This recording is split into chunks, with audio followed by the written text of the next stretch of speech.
আজ দিদা শাশুড়ি মা মেয়ের জন্য অনেকগুলো নতুন নতুন জামা পাঠিয়েছে, সেগুলো তোমাদের সাথে শেয়ার করব। এগুলো ওই ফিতা বান্ধা গরমে পরার সুতির জামাগুলো, কিন্তু বেশ ভালো। এখন তো অনেকটাই ঠান্ডা পড়ে গিয়েছে, এগুলোর মধ্যে যেটা সব থেকে ছোট সেটা এখন পরিয়ে দেবো, আর বাকিগুলো রেখে দেবো গরমে পরার জন্য।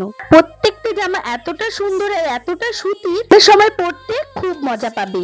কালার গুলো বেশ ভালো, তো সবগুলো পছন্দ হয়েছে। আপনাদের কোনগুলো পছন্দ হয়েছে অবশ্যই কমেন্ট করবেন। মেয়েকে একটু খাওয়াবো সুজি, আর ও দেখো না পুরো সুজিটা বিছানায় ফেলে দিয়েছে। বেড কভারটা আবার চেঞ্জ করতে হলো আমাকে, এরকম বেড কভারে তো থাকা যায় না। আর বেড কভারটা ভাবছি এখন কেচে দেবো, এখন তো তেমন রোদ হয় না, আজকে কেচে দিলে একটু শুকোবে আর কালকে পুরোপুরিটাই শুকিয়ে যাবে। এর জন্য দিনে যে কতবার কাপড়গুলো কেচে দিতে হয় আমাকে, আমি নিজেও জানি না। সত্যি কথা বলতে এগুলো কাজ করতে কষ্ট হলে, কিন্তু পরে মেয়ের ওই হাসি মুখটা দেখে কষ্ট যেন নিমিশেই হাওয়া হয়ে যায়। না, চাদরটা কাঁচা কমপ্লিট, এখন দেখতে হবে যেই জায়গায় রোদ আছে সেই জায়গায় মেলে দিতে হবে। এই জায়গায় বেশ ভালোই রোদ আছে, তাই ভাবলাম এই জায়গায় মেলে দিই। কিন্তু এগুলো কাজ করছি, আর আমার মেয়ে এই কাজগুলোর মধ্যে কি করছে সেটাই তোমাদের দেখাচ্ছি। কাছ থেকে আমার ব্যাগ বের করে এনে ও এখন যাচ্ছে ব্যাগ নিয়ে ওর দাদার কাছে। তাকে বলছি টাটা, আমি দাদার কাছে গেলাম। ওটা তো বলতে পারে না, শুধু বলছে টাটা দাদা, টাটা দাদা। এই ব্যাগটা বের করতে গিয়ে আমার এতগুলো কাপড় ছড়িয়ে ছিটিয়ে রেখেছে, তো এখন সেগুলো গুছিয়ে রাখতে হবে আমাকে।